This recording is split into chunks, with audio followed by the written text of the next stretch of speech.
selamat pagi, salam sejahtera. Ini video pertama saya, perkongsian saya di YouTube berkenaan dengan cara hidup sihat saya dengan berlari.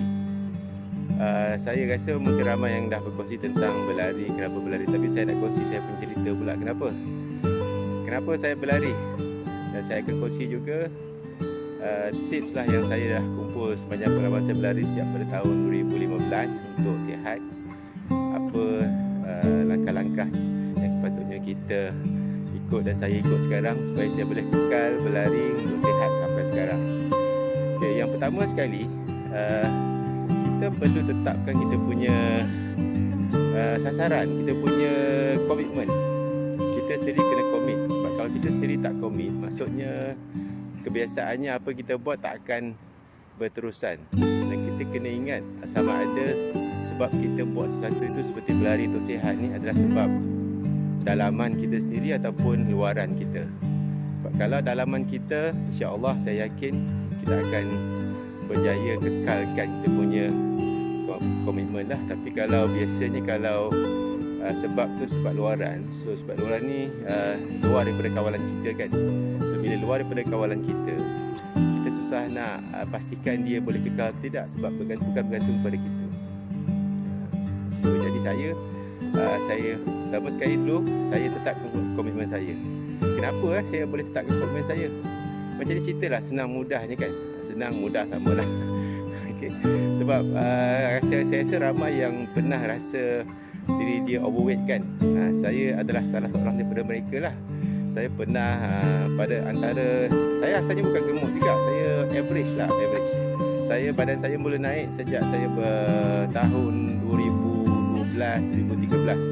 Selepas saya mula bekerja sendiri, saya keluar ke sana, outstation dan sebagainya. Saya mula tak jaga saya punya makan dan sebagainya. Dan berat saya daripada average 70-an something, 70 kg something, terus naik sehingga paling tinggi pada tahun 2013 dan 2014 ialah 98 kilo. 98 kilo.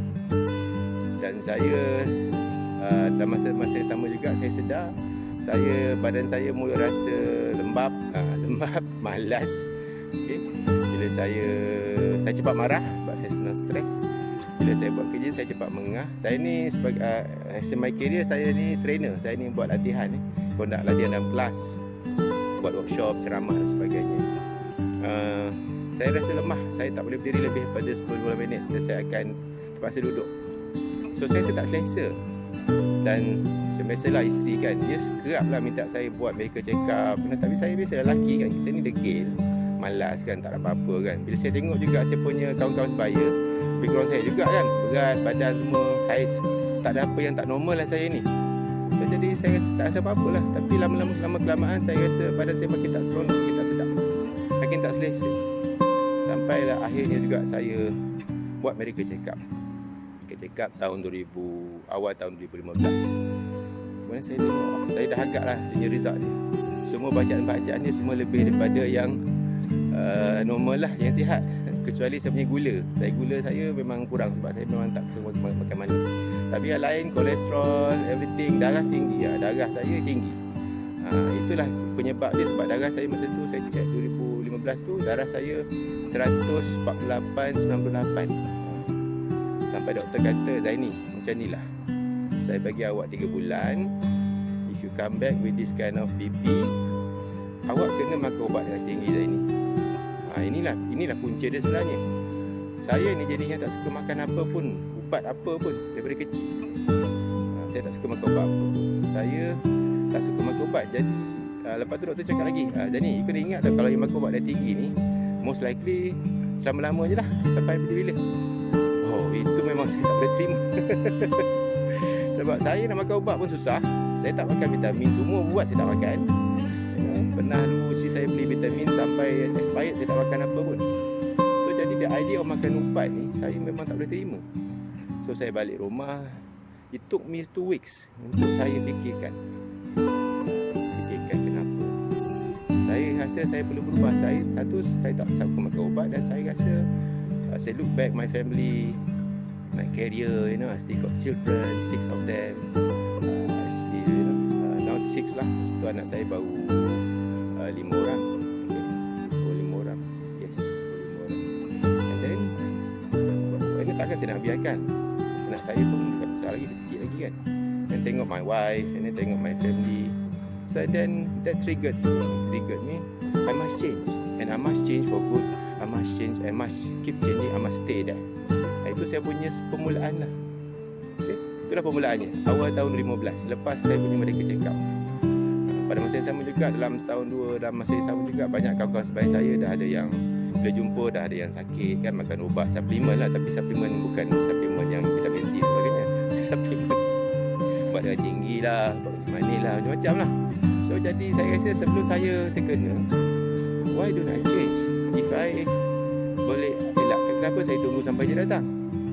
So jadi kesimpulannya, secara pendeknya, itulah saya punya permulaan. Okay, saya perlu berubah. Dan saya berubah untuk diri saya sendiri, supaya saya rasa lebih selesa. Kemudian untuk keluarga saya, terutamanya untuk anak-anak dan isteri saya. Kan? So itulah permulaan. So secara umumnya, secara ringkasnya, secara kesimpulannya, kita kena tetapkan komitmen kita. Sebab penting, adakah kita sanggup nak berubah dan kita sedia untuk berubah. So bila kita dah kekalkan, dah ada komitmen, dah ada keputusan dalam diri kita, so kita berubahlah. Okay, dan kita mulakan. So itu saya punya perkongsian yang pertama lah. Yang pertama, tips yang pertama, tetapkan, cari apa komitmen kita, tetapkan komitmen kita. Sebab ini akan kekalkan kita supaya sentiasa bermotivasi dan kita takkan berhenti. Okay, so saya rasa itu yang pertama. Saya akan kongsi yang lain. Dan kalau nak baca, dah ada sebenarnya dalam saya punya blog, zainijai.blogspot.com. Okay, so saya nak sambung larian saya. Sekarang ni pukul 7.23 dan saya dah sampai ke 2.5 km. Okay, ini tempat favourite saya lah. Okay, atas bukit dekat Mesa Hill Nilai. Okay, so insyaAllah jumpa lagi untuk perkongsian seterusnya. Alamak, dan saya rasa okay, let's run, stay healthy. Assalamualaikum warahmatullahi wabarakatuh dan salam sejahtera. Okay,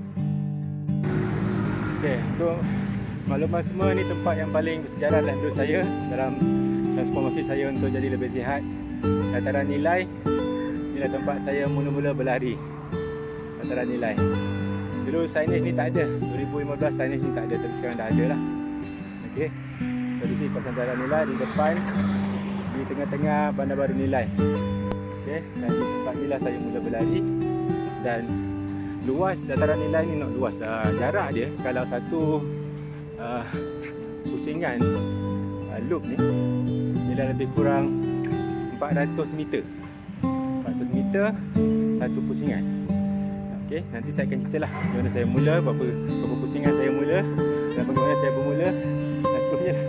Okay, this is tempat yang bersejarah bagi saya lah. Dataran Nilai, dulu tempat ni tak ada sebelah tu. Aeon Nilai tak ada lagi, 2015 sekarang dah ada. Okay, tempat ni kalau hujung minggu petang-petang memang agak sesak juga sebab ramai orang datang berehat kat sini. Okay, this is Dataran Nilai, tempat yang bersejarah bagi saya, tempat saya bermula. Okay, so what will be your place to start? Okay, mula dulu ya. Jangan fikir sangat, mula dulu. Okay, forget the place, forget everything, just start. Okay, bye. Assalamualaikum. Salam sejahtera.